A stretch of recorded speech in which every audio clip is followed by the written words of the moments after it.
put the spotlight on Filipino artistry with a new collection mixing geometric patterns with elements that may feel familiar to those who grew up with toy robots. We talk about Carlo Tanseco's vision for Domo Arigato, Mr. Roboto, right here on The Final Word. Joining us from the exhibition venue, the Art Cube Gallery. Carlo, thank you so much for joining us. Hello, Rico. My pleasure. So, what is the inspiration behind Domo Arigato? Domo Arigato, Mr. Roboto.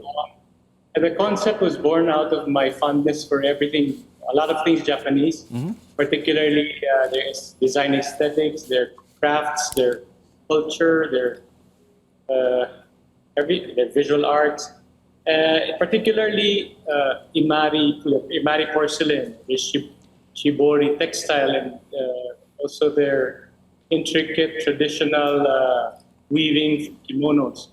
But instead of the usual dragons or pagodas, men and women and as subjects, I chose another Japanese icons that mean a lot to me, which are mecha robots. Yeah. I grew up with watching them on TV after school, so they were quite formative for me.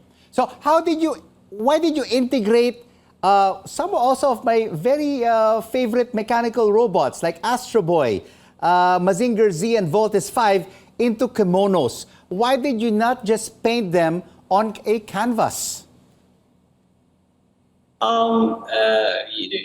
always want to challenge the norm. I always want to present something new, and it's like they're both Japanese. That the thing is, I'm marrying the past and the present, and through color, through texture, through composition, the finished product seem to work, and they do call attention because instead of the traditional subjects, you see these modern or these mecha robots on patterns. I love patterns, and I'm also amazed with how traditional graphics of Japan are very geometric, and I love geometry.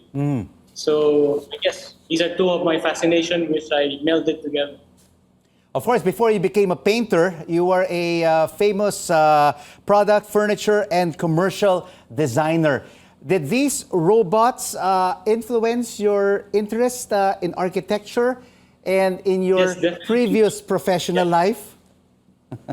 Yes, definitely, because it's like product design or, well, sort of like architecture because of all the moving parts, the design of each and every part that has to be, because I had the toys themselves as well, which I played a lot with. So the engineering of these toys were very influential. So also with my furniture design and my product design, these robots are very tactile for me. So I kind of learned from them while growing up, playing with them. And how many works will you be showcasing in this exhibit, Domo Arigato, Mr. Roboto?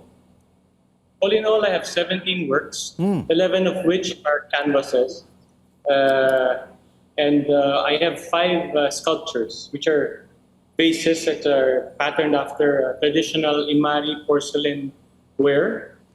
But again, it looks like a traditional vase, except that the subject is a mecha robot. And it's the finished product I'm happy with. I hope everyone else will feel the same way. And of course, the exhibit will be opening this weekend. And, I've attended 2 of your previous exhibitions. And I've observed that it's totally different from what you're doing now. I mean, the concepts in the past were Jose Rizal and, of course, cult classic novel works on canvas.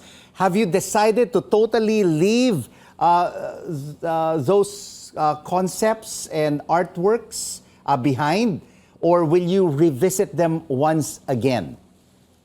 Definitely, I will revisit the ones that I've done in the past. In fact, the result is I'm on my second show, but I do want to revisit the past. It's becoming a series, so I have several series which I can expand in the future. So, but all of these are I cull from my experiences from the past. The first was my icons. The second was my hero. The third, and the fourth show was the books I've read when I was growing up. This particular show, this latest show is programs I've watched growing up. So I guess artists really derive or cull from nothing else but what they have experienced in the past. And that's what I'm doing. That's how I'm expressing through these shows. Carlo, all the best with your upcoming exhibit, Domo Arigato, Mr. Roboto at the Art Cube Gallery.